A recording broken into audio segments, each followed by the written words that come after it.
6, édition spéciale Lionsgate, 8/8, 8 août. Beaucoup d'informations jusqu'à présent. Et continuons. Donc, nous avons parlé du collectif. Qu'est-ce que le collectif? J'ai parlé du temps. Le temps n'existe pas. C'est-à-dire, il existe dans l'expérience humaine, mais il n'existe pas universellement. En dehors de la Terre, il n'y a pas de temps. Ensuite, taux vibratoire.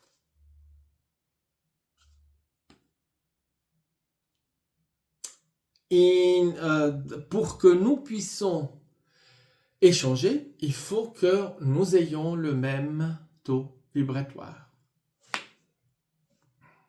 C'est une question énergétique, c'est une question de vibration, c'est une question de lumière. C'est pour ça,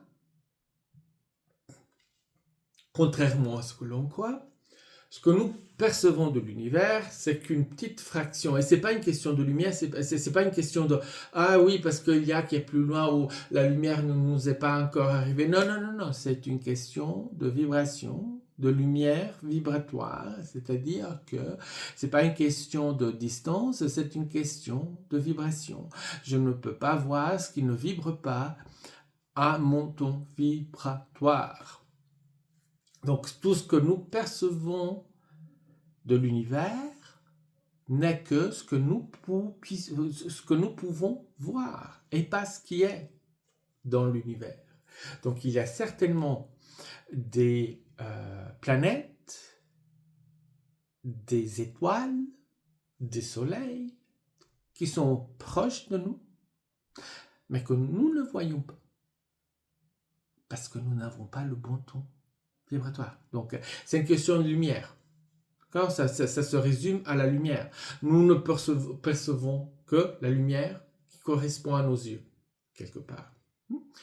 Il y a des planètes, des étoiles, des soleils, des constellations, qui émanent un autre type de lumière.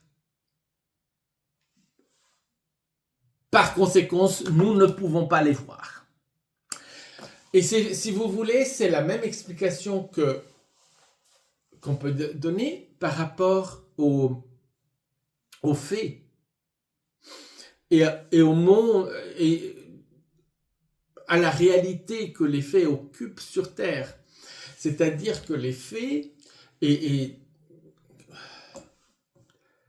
quand on parle de faits, on parle d'elfes, unicornes, dragons, pixies,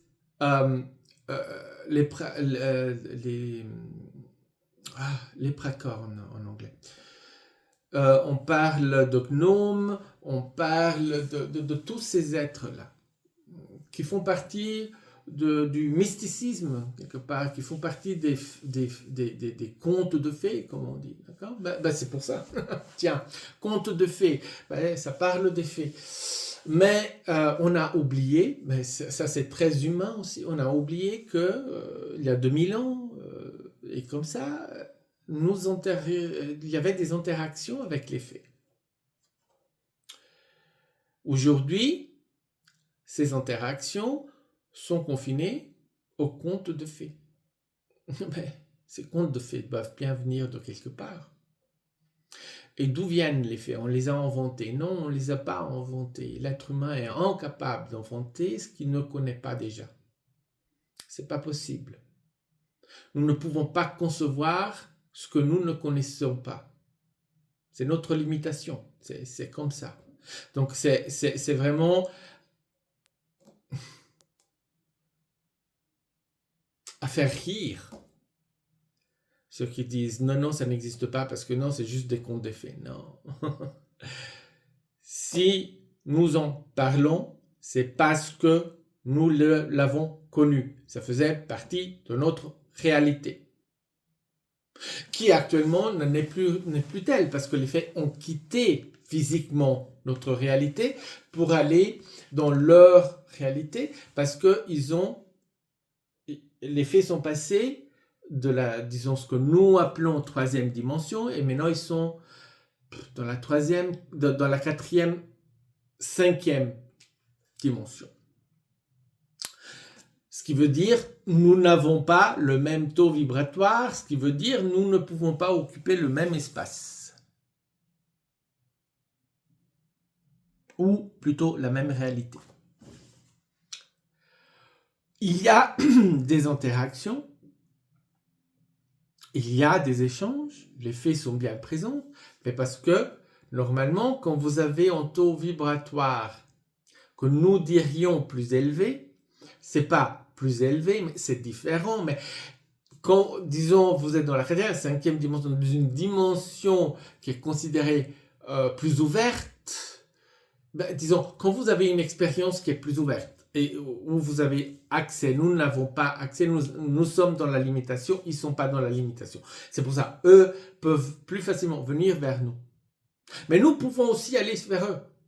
C'est pas que nous ne pouvons pas. Nous n'en sommes la plupart pas conscients. Parce que nous réfutons cela, mais aussi parce que nous rentrons dans notre réalité et nous avons l'impression que nous n'avons pas possibilité de sortir. Donc voilà, c'est la particularité de l'expérience humaine.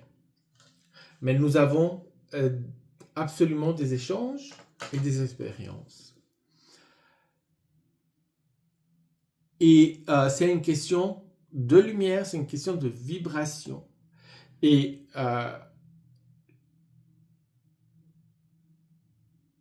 les faits essentiellement nous aident.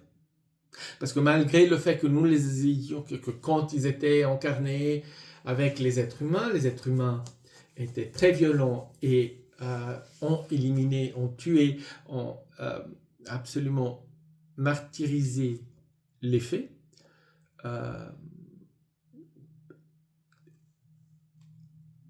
Voilà, ils nous aident quand même. Parce que, il ne faut pas oublier,